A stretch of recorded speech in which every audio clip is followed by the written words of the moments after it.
Hello guys, स्वागत है आपका अपने यूट्यूब चैनल स्टडी विद अमन कुल में। आज हम लाए हैं शिक्षा निदेशालय राष्ट्रीय राजधानी क्षेत्र दिल्ली की कार्यपत्रक नंबर 24 जो कि क्लास 9 के बच्चों के लिए सब्जेक्ट आपका विज्ञान है। डेट है जिसकी 3 सितंबर 2021। आप अपना नाम और अपनी कक्षा अध्यापक का नाम लिखेंगे। आज हम अपने जीवन की मौलिक इकाई चैप्टर में माइटोकॉन्ड्रिया और राजधानियाँ के बारे में पढ़ेंगे। जिज्ञासा दीदी जो ज्ञान है वो पूछता है कोशिका को विभिन्न जैविक क्रियाएँ करने के लिए ऊर्जा कहाँ से प्राप्त होती है। तो जो जिज्ञासा दीदी में कहती हैं ज्ञान, ये काम भी कोशिका अंगक द्वारा होता है जिसे हम माइटोकॉन्ड्रिया कहते हैं। एक कोशिका में सभी रासायनिक क्रियाओं को करने के लिए आवश्यक ऊर्जा एटीपी यानी एडिनोसिन ट्राइसोफेट के रूप में माइटोकॉन्ड्रिया द्वारा प्राप्त होती है। माइटोकॉन्ड्रिया एटीपी का उत्पादन कर कोशिका को ऊर्जा प्रदान करता है, इसलिए इसे कोशिका का ऊर्जा संयंत्र या बिजली घर या पावर हाउस भी कहते हैं। एटीपी का निर्माण माइटोकॉन्ड्रिया में श्वसन अभिक्रिया द्वारा होता है और एटीपी में संचित ऊर्जा ही कोशिका की ऊर्जा होती है। माइटोकॉन्ड्रिया की बाहरी झिल्ली छिद्रित और भीतरी झिल्ली ज्वलित होती है। माइटोकॉन्ड्रिया एक ऐसा कोशिकांग है जिसके पास अपना डीएनए, अपना राइबोसोम होता है, इसलिए ये अपने कुछ ज़रूरी प्रोटीन स्वयं बनाता है। अब पादप कोशिका में राजधानी का क्या महत्व होता है, क्योंकि ये जो जंतु कोशिका होती है उनमें नहीं होती। हम जानते हैं कि जंतु कोशिका में राजधानियाँ बहुत छोटी होती है या अनुपस्थित होती है यानी नहीं होती, लेकिन पादप कोशिका में ये बहुत बड़ी होती है। पादप कोशिका में राजधानियाँ द्रव्य संग्रहित करके कोशिका को कठोर तथा स्थिति देती है।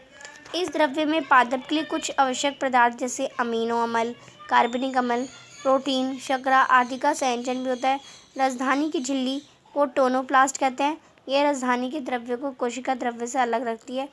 एक कोशिका जीव में यह अपशिष्ट पदार्थों तथा अकृत जल को बाहर निकालने में महत्वपूर्ण भूमिका निभाती है। तो ये थी आपकी आज की वर्कशीट। अब इसी वर्कशीट में आपको 5 इजी से क्वेश्चन दे रखे हैं। फर्स्ट क्वेश्चन है माइटोकॉन्ड्रिया जो कॉन्ड्रिया को कोशिका का बिजली घर क्यों कहते हैं। तो आप इसका आंसर करेंगे माइटोकॉन्ड्रिया यानी एटीपी एडिनोसिन ट्राइफॉस्फेट का उत्पादन कर कोशिका को ऊर्जा प्रदान करता है या करती है, इसलिए इसे कोशिका का ऊर्जा संयंत्र, बिजली घर या पावर हाउस भी कहते हैं। प्रश्न नंबर 2 है कोशिका का कोई एक कार्य बताइए जिसके लिए उसे ऊर्जा की आवश्यकता होती है। तो आप इसका आंसर करेंगे कोशिका में सभी रासायनिक क्रिया को करने के लिए एटीपी के रूप में ऊर्जा की आवश्यकता होती है।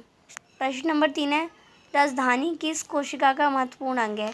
राजधानी की झिल्ली का नाम बताइए। तो आप इसका आंसर करेंगे राजधानी पादप कोशिका में बड़ी होती है। राजधानी की झिल्ली का नाम हो जाएगा टोनोप्लास्ट।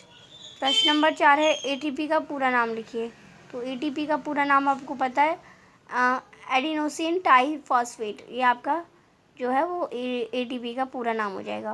प्रश्न नंबर 5 है पादप के लिए आवश्यक राजधानी में उपस्थित कोई 3 पदार्थों के नाम लिखिए। तो आप आंसर करेंगे अमीनो अम्ल, कार्बनिक अम्ल और प्रोटीन। ये जो राजधानी होती है उसमें 3 पदार्थ उपस्थित होते हैं पादप में।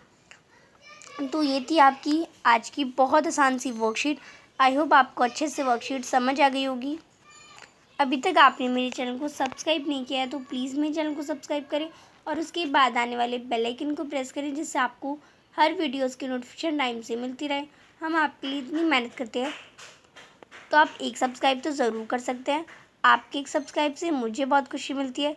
ये वीडियो अच्छी लगी तो इसे लाइक करिए, दोस्तों के साथ शेयर करिए और आपने अभी तक हमारा टेलीग्राम ग्रुप ज्वाइन नहीं किया तो आप उसे ज्वाइन कर सकते हैं। कोई भी क्वेश्चन हो, कोई भी क्वेरी हो, आप इंस्टाग्राम पे पूछ सकते हैं। मैं आपका रिप्लाई वहाँ पर ज़रूर देती हूँ। Thanks for watching video. Bye bye guys.